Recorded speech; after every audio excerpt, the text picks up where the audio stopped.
So today we have surviving versus thriving and religion. Oh, wow. Yeah, so this will be interesting. Hopefully this doesn't get us canceled. And I have a cold, so I sound a little bit... That's why it's surviving and thriving. Yeah, I'm trying to survive. survive and still thrive. Yeah, both of them physically with a cold. So, I mean, I guess, again, as we always do, defining would probably be the best approach. And, you know, surviving, thriving can mean so many different things to... It's all relative to who you're speaking to. Yeah. Because some people's world of thriving is somebody's world of surviving.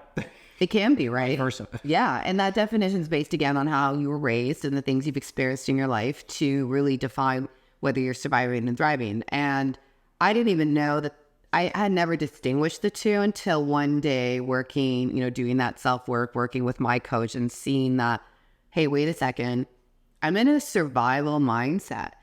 And I think some of the best ways to identify whether you're surviving or thriving, and some people will go between them depending on different aspects of your life. Some people may be thriving in business and surviving in their personal world or vice versa. So it changes depending on, you know, the different areas of your life. So survival is really, you're in a fight, flight, freeze, or fawn mode. Your nervous system is activated. Your cortisol levels are spiked.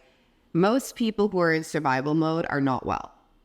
And whether that starts off with small body aches or it starts off with some sort of acute or chronic illness, that continues to manifest if you don't get yourself out of survival mode. Dr. Nicole LaPera, she has a great book, Doing the Work, and she really speaks to how that impacts your physiological body and your nervous system. And, you know, like cortisol levels, like you see this at the gym. People are jacked and like they're in survival mode when they're working out because they're producing the adrenaline, they're producing the cortisol. The thing is when those levels are sustained over time, they start to create damage. Of course, you want to watch how much exercise you're doing. How you still be able to stick to an hour, because after that, your body starts having in other areas and putting you more stress than what you really need to. So, yeah, do you know which one you are, if you're a fighter or flighter? Well, I mean, it depends on the situation. I think I've been all of them, where I've been in a fight, a flight, a freeze, a fawn. There's, you know, the fawn is more like the pleasing state. The freeze is like you don't know what to do. The fight is like triggers anger. I know for me, for a fact, and this was an accident that we came across this realization for myself, that I'm usually a fighter, and it's not, I didn't even realize it until it kind of like the event happened, and it's a funny event. It sounds terrible, but it actually was hilarious to me. So my grandfather or my grandmother, somebody had just passed away, and it was on my dad's side. My dad sleepwalks and talks in his sleep sometimes. Okay. And during this time, obviously, you're stressed out. That will be elevated, right? So one night, me and my brothers, we all live in the basement. So we all sleep in separate rooms in our parents' basement. And at like 2 a.m, my mom screams like somebody is killing her. Okay. It sounded like someone broke in, like crash, bang. And instantly, like, I woke right up out of bed. I sprinted upstairs, front kicked in the bedroom door and found my mom and dad just sitting there. I'm like, what's going on? She's like, your dad was shaking me. Like, I couldn't stop or wake him up. Now, how I know I'm fight or flight, I look downstairs at the basement and both my brothers are standing at the banister, frozen. So my mom's like, well, at least we know if someone's dying, Chris will bust through the door. Yeah. And I didn't even think. Like, I just went, took action. For my 2 brothers, were frozen solid, right? Right. We found out real quickly in times of stress who's what. Right? So I mean, it's good to know, right? Like, is it, and in different situations, of course. Trigger different things. And so that's the key, is like when you're triggered, paying attention to your response to that trigger. And that will tell you what state of survival you're in. And mostly survival is going to be the lower energy frequencies. So anything within like grief, guilt, fear, apathy, that's all survival state and very ego based, because the ego wants to survive. The ego needs that force in order to really go out there and convince the world that they have worth and that they have a place. Now, thriving on the other side of the spectrum is where you're free, you're abundant, you're closer to your connection with yourself, closer to your connection with God, closer to, you have good health. Overall, you have an optimal health. You're doing well mentally, physically, spiritually. Your body is in its natural state, because your natural state is, you know, when you come into the world, you don't come into the world surviving. You come into the world thriving. This is a brand new world for you to experience, right? And so it's life that starts to create trauma and impress trauma upon you, where then you start to create these habits. And again, depending on the trauma you endured, you'll either be in a survival mode, maybe in every aspect of your life, or just some aspects. And so this kind of ties back to all the work and the talk we've been doing about trauma. When you're in a survival mindset most of the time, you still have a great deal of unresolved trauma that you haven't healed and navigated. Because when you do that, you start to bridge into thriving, and thriving are your higher frequencies. So it starts with courage and it moves all the way up to enlightenment. And so when you're thriving, you're in this good place, you're feeling good, and that's why your body's healthy, your mind's healthy, and you're putting out those vibes and you're impressing that upon the world. You know, most people can tell when you're in survival mode versus when you're thriving. And for me, because I've gone through that spectrum, it's very obvious when I'm working with clients, whether they're in that survival or whether they're thriving. And again, different aspects of your life, you might be in. I mean, it depends, right? Yeah. I would say most people come to me are not thriving usually. They're surviving and trying to find a way to better themselves, and that's why they find me usually. So each person goes through a different aspect of it in various different ways in their life. And you've kind of touched on earlier, whether it be relationships or doing well or business. It was funny, they asked Chris Bumstead, who was like the bodybuilder champion of the world, like he was talking to his therapist recently, and he mentioned this. He goes, I always want to be the best at everything I'm doing, the best partner, the best business person, the best athlete, the best everything. And my therapist had to check me and be like, you can't spin them all and expect to excel. One is going to have to be affected by attention. So you try to find your balance in it all, but don't try to always be like, I'm going to be the best at all of them. You won't be able to. You'll kill yourself in the process of trying to do that. So I kind of took that and said, you know what? That is very true for most people when they're coming in and looking to cause change or get out of that state. Well, even the mindset of wanting to be the best or wanting to foster change, it's a great motivation. Ultimately, though, when you're in that thriving mindset, you're at a state of peace, acceptance. Yeah. So you're not in that competitive state. Because that is, when you're in competitive state, you're surviving. Yeah. Because you're literally, you need to win to make it through. You're literally, think of yourself in a situation very primitive where, like, when you're surviving, you're taking people down, you're trying to keep your head above water. They always say when someone's drowning, they'll take you down with them. Yeah. Right. It's just shifting your mind into, it's funny, I'll share a story that happened yesterday about this whole thing about thriving and surviving. So one of my clients were talking about like business, because one of our trainers that are working with us is struggling a bit and he's trying to like get his business back. And she's like, do you ever like go through that? And I said, I used to get upset when I had low months or successful months and it would swing. Now I'm very neutral. Like, things are going to happen, right? And I'm not going to explain how they're going to happen, but they're going to work in my favor. And I always think that way.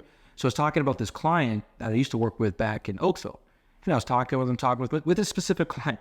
And at the end of the session, we had sat down and she's getting her shoes on. And I started laughing. She goes, what? I go, remember that guy I was talking about 5 minutes ago? It's a true story. He just texted me asking to start training again. She's like, what? I go, see how I'm like, I'm not getting bent out of shape about it, where someone else will ruin their nervous system and then they'll spiral again more. With me, I'm like, no, I know, like, I'll be taken care of and something will come when it needs to. And sure enough, I mentioned that guy's name. I'm like, his ears must have been burning. So it's now today we had 3 o'clock, we got a call. So stuff like that happens when you're in a different state. Well, that's it. And it's shifting that mindset and getting to those positive emotions. And when you want to thrive, you literally have to be the state at which you want to impress upon the world. So you have to embody that, and it goes back to gratitude, be grateful for those events. Yes, of course. But I mean, when look at how you're responding. Like, if you're immediately like triggered in a certain situation where you want to fight or you're angry, and often our thoughts are what creates that. And then you get all that shot of adrenaline and you're like, okay, I'm ready to go. And that sustained, again, state can make you very ill. And so the idea is to always, be aware of how you respond to your triggers and what your behavior is. You don't have to do anything about it. Just pay attention. Yes. And that's what I started doing. Then I started to realize, okay, so this is surviving, this is thriving. I want to be in a state of, I'm thriving in every aspect of my life.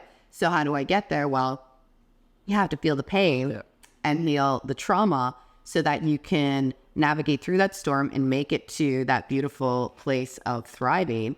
And as I said, like, thriving is when it's your higher self, it's your higher vibrations. It's when you're closest to your connection with God, which is a great segue into the other topic we pulled, which is religion.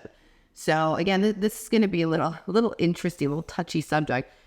And that's really because I think right now with what's going on in the world and the arguments and the chaos surrounding religion, and religion is really when you believe in something outside of yourself. Of course.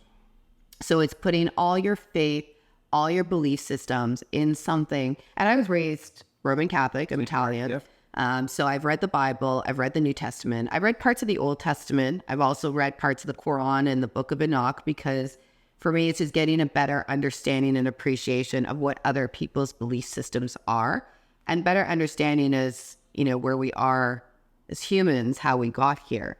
And it's usually based on our beliefs. But I think religion does both. It can impress positive, and it can also impress negative. There's always two sides to everything. Just, dark and light, up and down. Right? Well, that's it, right? And I mean, I think as long as you're aware of that, I think it's really important. You can believe in things outside of yourself. I think the key is to know that, that power and those belief systems are also held within yourself. And, if you define, religion as a positive, it gives people faith. It gives people hope. It gives people something to believe in. It gives them the courage. It gives them the sense of community. Like, there's so much. Well, yeah, when people put, and you hear all the time on like celebrities or athletes, like, thank God, they put that belief outside of them. So it gives them this like unwavering confidence that I guided. Whether or not that's true, now no one really knows. But it does play an impact on their decision-making processes, how they go about things, like God-given ability or talent. Put it that way. And so I would say religion is kind of, I always like to keep it to yourself. Like whatever you believe in is what you believe in. And if it's a positive thing and moving you in that space, we talk to old Italian ladies all the time. They're always very religious and in that space, and it works for them, right? It makes them feel a certain way. And if it's a positive thing, then great. And I think that that's what's important, right? If it works for you and that's what keeps you going and keeps you in a thriving state, then continue to do it.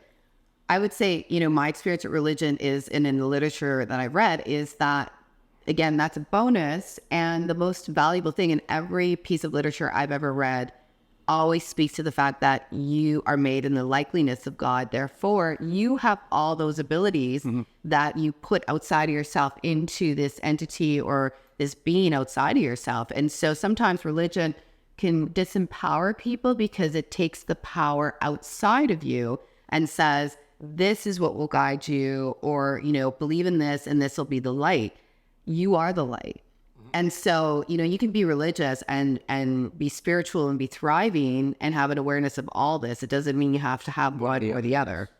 And so, if you're aware that believing in something outside of yourself will give you that courage, and then to remind yourself that you also reflect all those things that you believe in outside of yourself, within yourself, that's the empowerment, to know that you have the ability to do all the things that whatever God or religion you believe in can do. You can do that as a human. Now, it's easier when you have support of a community and you have people that are encouraging you. And again, that's the benefit of a religion.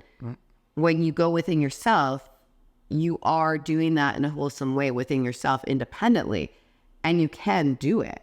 They often say that people who have those healing abilities, and we see this in scriptures, it's that they're able to thrive and vibrate at those high frequencies.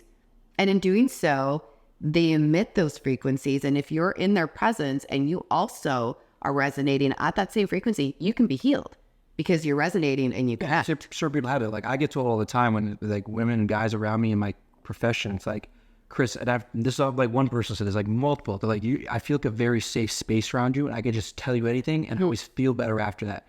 I don't know why that's always the case with me, but there has been some connection there where I do that for some people. And then I found in the past I used to get very tired doing that. So I'm very empathic, where my energy is being depleted. Now I'm a little bit better at protecting myself for that. But I get that all the time. And it's weird. My mom always used to say, bring home stray cats. Like, everyone's got like mental health issues, drug addiction, all these terrible things are like always seem to find me wherever I travel. And so I'm like, I don't know, there must be something in me or around me that is a space for them to kind of allow them to heal themselves in some way. Whether it is through something I say or something we do. And there's lots of different your energy, just right? Energy, yeah. And that's the thing, is that we always, like, you're walking a room and you're like immediately, okay, that person's in a bad mood, like, stay away. Or you're like, wow, that person's in a good mood. Like, how do you know that, right? It's a feeling, right? And so when you start to resonate at those higher frequencies and you start to get to a place where you're thriving and you realize that you have the ability to make those decisions, to heal yourself, to be the guiding light that you need, then you start putting that out there. People feel it. And humans are like little antennas. Yeah. We can feel everything despite what people are saying, So when you resonate with someone at a certain frequency, you're going to connect at that level. And whether it's healing, and even if you're in a bad mood, like often you're around someone all of a sudden you're in a bad mood or you're drained, like you said, right? Because you're feeling that and you're taking it on. And, and all that is, there's no good or bad. It's really just about observing. Yeah. And paying attention and saying, okay, cool. This is how this person's feeling today. I don't want to vibe with that. So I'm going to continue to feel the way I want to feel and vibe the way I want to feel. But that's how we're all connected. And ultimately, we've heard that before. We are all connected because you can feel people's energy and what you put out. It's like a radio station. If someone's tuned in, they're going to pick it up. So be very cautious of what you put out. And I think the only way to get there is to really start to pay attention to when you're surviving and when you're thriving, and to use religion, whether, again, it's your own self-religion, it's religion you believe in that you've been, taught your whole life. It does have value in guiding you. Again, the value is knowing that you have that ability as well to do all the things that your religion has taught you that it can do for you. Of course. So, again, it's a tricky thing. I would say the first step is just pay attention. Know when you're surviving, when you're feeling, certain emotions, make note of it, and then make a decision. Do I want to continue to survive or do I want to thrive? And what are the resources available to help you? Ultimately, you got to feel you got to feel it to heal it. That is really the only way to get to a place where you can thrive. And, that's probably been one of my most rewarding moments of awareness, is realizing, okay, this is how I feel when I'm surviving. This is how I feel when I'm thriving. Which one do I want to choose? Yeah, you choose the direction you pick. Yeah. So it's just like choosing your own adventure. And, again, it's not good or bad. It just is. So it's up to people to choose, how they want to show up in this world. It's not easy. No. But I would say definitely going from surviving to thriving, your life will drastically change, and it's incredibly rewarding. And the people you attract, that's what's important, right? You're putting out a vibe, you're going to bring in that same vibe. So you use the world as kind of your mirror and your lesson to be like, hey, okay, I'm not feeling that. Maybe I'll try something different. Of course. So I hope you can decide for yourself if you're surviving versus thriving. And let us know, what triggers you and what gets you from survival mode to a place where you can thrive. We'd love to hear.